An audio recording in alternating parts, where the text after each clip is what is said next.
Hey, everybody. So I want to introduce to you a friend of mine. Her name is Brandi Mowles, and she is an online marketing expert. Thanks for being here, Brandi. Thanks for having me. And oh my gosh, you got my last name pronounced right. And so I so appreciate that. Very few people do. Were you having a moment when I introduced you? I did. I just had a moment. I was like, oh, she's going to say it wrong. And you didn't. I think I heard you say it one time, and I wanted to make sure that I said it correctly. That's so funny. I normally make sure before we start recording, so I'm glad that I got it right.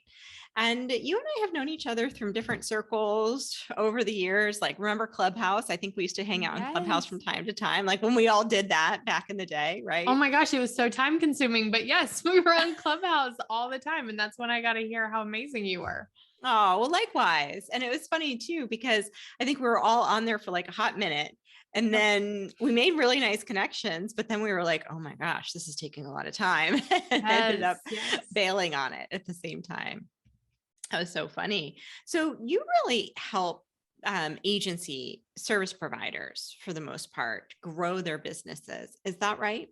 Yeah, so most of them actually don't have an agency. That's really my big thing is how can we create a service-based business without the agency model? So without the team or a very lean business that gives you the profit you want without the headache.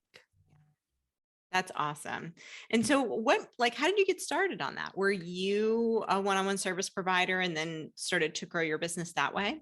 Yeah, so I went straight from like college to law school to then got into MLM and was in that for 8 years and learned a lot of how not to run a business and how to run a business. And one of the great things I also learned is digital marketing. Like I really dove into that because my degree is not in marketing at all. And when I was 8 months pregnant with my daughter, I was like, I can't do this anymore. It was a moral thing. And like, not saying MLMs are bad, just the situation I was in wasn't right for us moving forward with a little girl on her way. And so I told my husband at 8 months, I called the company. I was like, come pick up my car. I quit, all this stuff. And my husband was like, whoa, whoa, whoa. Like, and I was like, we'll figure it out. We'll figure it out. And it came to when she was 5 months old and it was time to figure it out. I had never had like a traditional job, like a 9 to 5. And so I know that it was like, that cannot be an option for me. So I have to figure this out. And I think I did what most people do and started Googling like work from home. And I found mom blogging and I started a mom blog for like 2 months and it grew traffic super fast. But like, I'm the worst at grammar and spelling. So like I should never have been writing blogs, but I knew how to get traffic there. And so then I stumbled upon like being a VA. And I had hired VAs in my MLM company, but they like sent out birthday postcard client reminders. And I was like, oh gosh, I like cannot be doing that kind of stuff. It just doesn't light me up. But I found out I could do social media and ads and stuff like that. And I dove into that and really was like, okay, I'm going to make this work. My family needs food. My daughter needs formula. We need diapers. I'll make it work. And I grew my business very quickly. The first 10 months of my business, I did 6 figures and really specialized the second half of that in Facebook and Instagram ads. And that's how I got my freelance business started. That's so cool. I mean, the thing about those types of service businesses is that everybody needs it. Yeah. And the So if barrier you're of entry is so low. Yeah. So if you're good and you're skilled and you have a pleasant personality, like a customer centric personality, everybody is looking for somebody strong to handle those tasks in their business that knows what they're doing. And, if you need to pivot a little bit or you've got to change, they're like, not a problem, Yes. happy to help. And that's so cool that you end up stumbling upon that. So take me to today what kind of business do you have? Like, I know you have a membership, you have courses, and Yeah. you have a lot of time freedom. So how did that come about? Yeah, I like to say that I have a multi-stream business revenue stream. That's a big thing for me is having just not all my eggs in one basket. And I don't think anyone starts that way. It's something that's grown over the last 4 years. July will be 4 years that I've had my business. 3 years with multi streams of revenue. And so I really think that that's important. But also, the other thing that's important to me is stress free success. So how can I define success for me, but also make it stress-free? And so now I do provide very little one-on-one services. It's at like a very top premium, like VIP day style, but most of my income is coming from a membership and group coaching. I have two signature programs and they're all about, my membership has been my first digital product and it's like my love language. I love that group. And that's where I help those freelancers scale to 10K months without a team. And then when they're ready to create that second revenue stream, that's what I do in my group coaching program is help them like, what's your next step? How can we add something onto your already successful business to give you more options? And I think right now we're sitting in 2022 and we're probably all looking around and thinking like, gosh, I cannot have my eggs in one basket. Yes, I think a lot of people are thinking that simply Yeah. because you don't know what is going to trend in a Right. positive direction. You don't know what's going to trend in a negative direction. And it's so helpful to have flexibility in that way. And so on your website, you state that 12% of women-owned business cross the six-figure mark and only 2% actually break the 1 million. Why do you think this is? Oh gosh, this is such a loaded question. And I know that there are going to be a lot of people that disagree with me.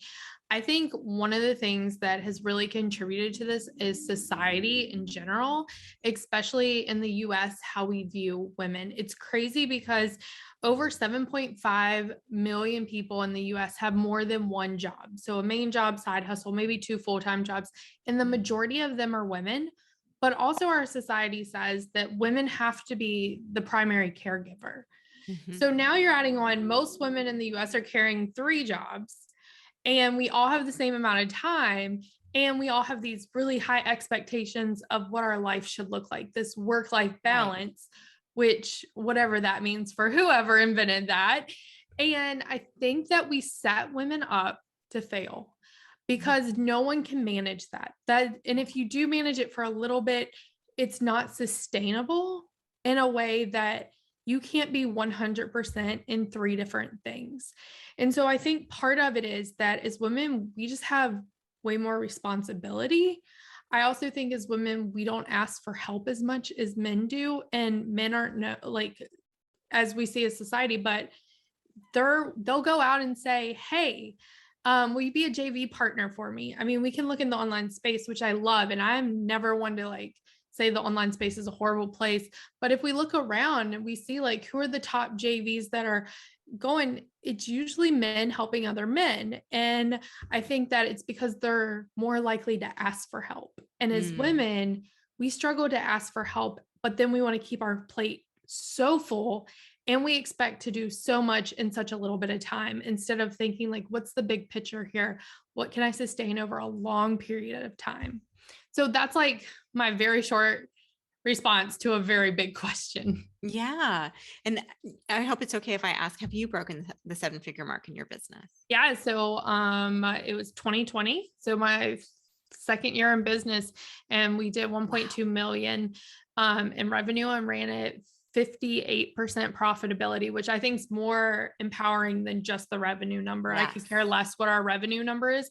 I really want to focus on what our profit number is. And so, yeah, seven figures per year. And we did that as well last year. We did 1 million last year. That's so interesting. Why do you think you hit 1.2 in your second year in business? Like, what do you think are some of the characteristics or factors or even decisions that you made that helped to make that happen? Yeah, everyone wants to ask this question. And I used to like really shy away from it, but I think it comes down to a few things. One, I told the entire world my goal. I literally recorded all my income reports for 2020 and was so open about what we were doing, the revenue that came in, the revenue that didn't. When I felt behind, I was so open, but I came in from that it was my first full year of business doing 250,000 and was like, I'm going to do 1 million. And I even had a coach tell me who was a man, but I mean, a woman could have told me too. It doesn't really matter. But they said like, that's a big stretch. You're probably not going to hit that. And like, it just lit a fire. So I came Yeah. out January 2020 and I was like, we're going to do 1 million. I'm going to document the whole thing. And there was times where I didn't think we were going to hit it, but I just kept on showing up because I was like, you know what, worst case, we're going to do well over 250. And then I'll just continue to record them until we hit 1 million. And so I spoke it out, like, and I put the action behind it. I think sometimes we hear like, you can manifest stuff, and I so believe in that, but I do think there has to be aligned action behind that. And so I put aligned action, and that didn't mean working more. I actually worked 4-day work weeks during that time, but very intentional 9 to 4 schedule, and took Friday, Saturday, and Sundays off 47 weeks out of the year, and had my family always first. Also, the second thing is my husband is my daughter's primary caregiver. I brought him home. He does that. And that's, I still take care of my daughter. I show up for everything, but he takes care of her as a primary. And I wasn't afraid to ask him to do that. It did take time for us to really get into the groove of shifting. But by 2020, we were in that groove. And so I asked for help. And then the third thing is, I just am not afraid to pivot. So like when things feel like they're going south, like I'm like, okay, are we staying on this track? Is it just like something we need to weather? Are we going to pivot and try something else? But with saying that, I'm not jumping around to a bunch of stuff. Like I stay with what I know works. I've been running the same webinar for 3 years and I'm not changing it. So it's not about like shiny object syndrome. But if we see like, oh, crud, a launch just tanked because ads just iOS came out and everything went to heck. Like I was quick to pivot. What can we do in our business to now like shift with the time shifting instead of just being like, this doesn't work anymore, but shifting, but using the same mechanisms, the same systems that we have in our business. And so I think those are the big 3 that helped me get to million as quickly as we did. That's so fascinating. Thank you for sharing that. And thank you for being open. I think for many people, they don't want to say what their goal is out loud. And in a lot of ways, when we make that declaration, it changes us. Yeah. Right. Like just saying that, just you going around being like, this is what we're going to do. Even if you didn't hit the 1 million or 1.2 million, the action and all of the thoughts and all of the feelings that drove that goal, in a lot of ways, you hit it before you hit it in a lot of ways, right? Yeah. And that's so fascinating. And I think everybody listening could learn from that. And many people who are listening have already hit multi-million-dollar years in their business, and maybe even be looking at the next goal and figuring out what does that look like. And there's so much gold in what you just shared. And I think the big thing with that is just because you hit the goal, I actually struggled more telling my next goal after we hit million, because I felt like it needed to be bigger. Or what if this was a fluke? What if it's not going to happen again? And I was making decisions based on like this perception of what people would think if I didn't hit it. And that's when I really came, I guess that was 2021. We were building a house, going through moves and all this crazy stuff. And I came to the terms with like, holy cow, I don't want a $10 million business. Like I've been holding on to this thought that I needed a $10 million business to be successful, because that's just like, no one told me that, but it was the narrative that I put in my head. And after hitting million, I like thought that I needed to be like, my next goal is 3 million or 5 million. And that's what I was telling people. And I didn't even believe it in me. And it wasn't because I didn't believe we could get there. It's because I didn't want to get there. I was like, I don't want a $5 million business. I don't want a $10 million business. And I was like, I want a $3 million business that runs at 50% profitability with a small team. Like that's success to me, because for me, that equals freedom and stress-free success. And I think as soon as we can all like find out what our stress-free success looks like, it just opens up doors and a weight just gets lifted off your shoulders. So just because you hit a goal that maybe someone else set or like marketing sets for us, it doesn't mean that that's actually your goal. And when it's not your goal, it's way harder to hit than when like you are like like craving that. Like I was craving the $1 million, like it was everything. And so I think that's one thing that we have to learn as business owners and women is like, let's just define our own success and what stress-free success looks like for us. Yes. Because there's a lot of $10 million businesses out there without much of a profit margin. Right. And I think that's something that, I really love talking transparently about on this podcast. And I'm so appreciative that you've brought it up, And I had a, $3 million business with a teeny tiny profit margin when I was in brick and mortar. And part of why I wanted to get into the online space is because, low overhead, easier to, all of that, which is still true.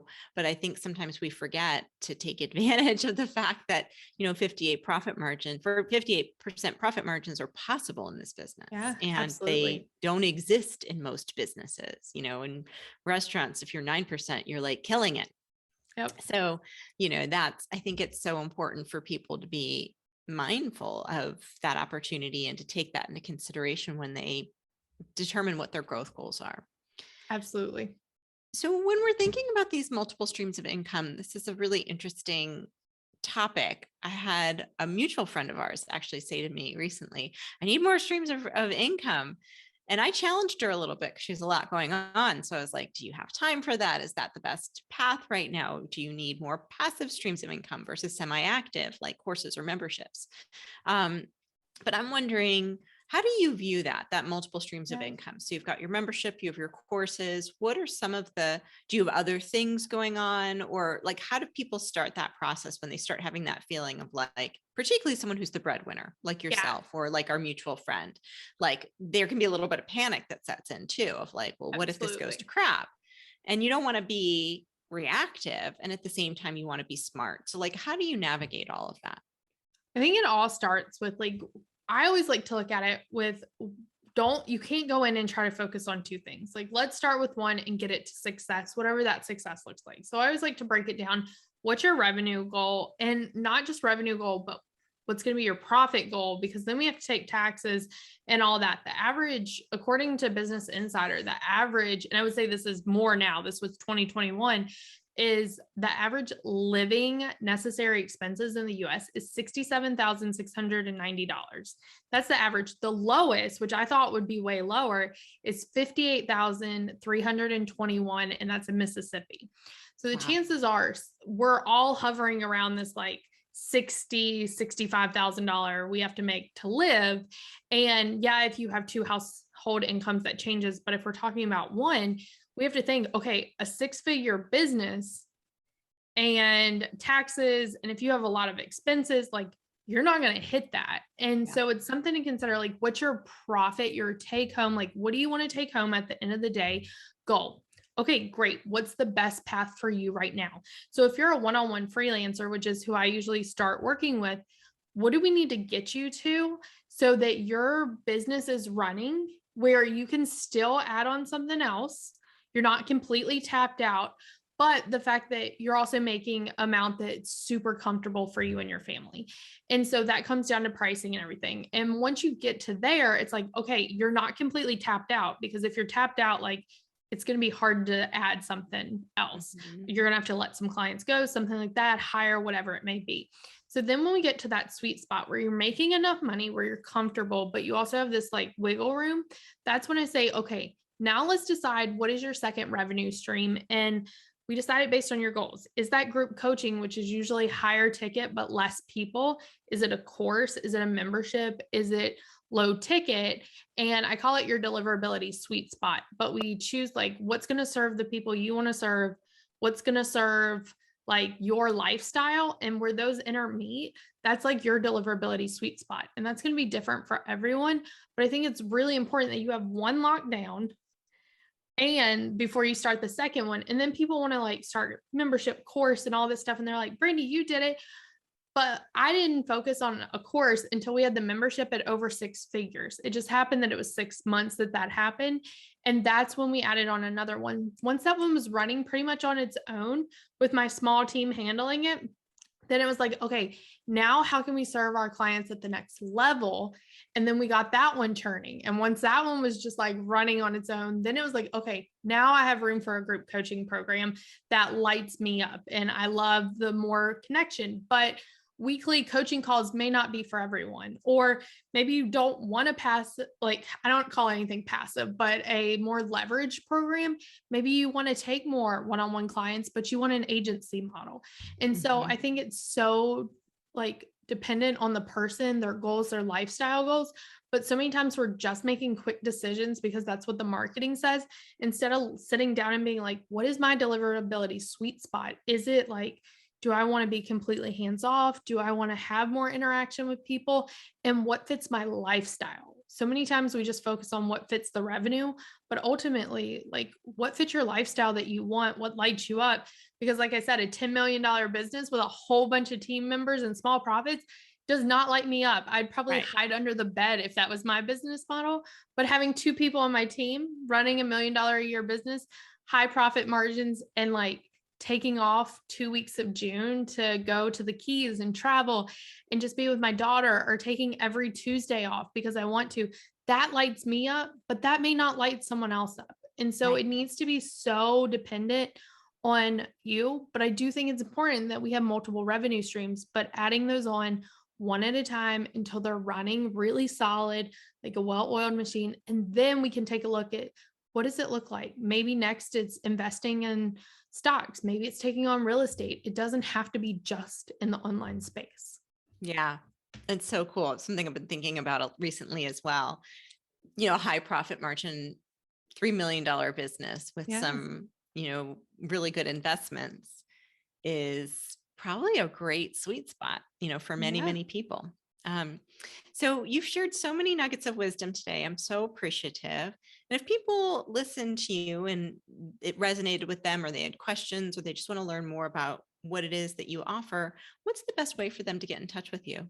Yeah. So my podcast comes out every Tuesday, Serve, Scale, Soar. And that is a great place for all the free nuggets. And then Brandi Mowles, just my name, on Instagram. I post some reels. I never post on Instagram, but I really like reels. Like, that's like short form videos. Like I'm having so much fun with it. And so Instagram, but it's always me in the DM. So I love connecting with people. I know, Laura, you're a connector too. I love to connect. So in the DMs, it's always me. Send me a DM. Let's chat about who you are and your goals. And those are the two, and brandymowles.com. So pretty much even the Peloton, it's Brandi Mowles, and you can find me. So go for a bike ride with Brandi, go Yeah. find her on Peloton, or check out her reels. They are very entertaining. They show up on my feed quite often, and I do often laugh. So they're great. Well, thank you, Brandi, for being here today. I really appreciate it. And I'll talk to you soon. Thank you.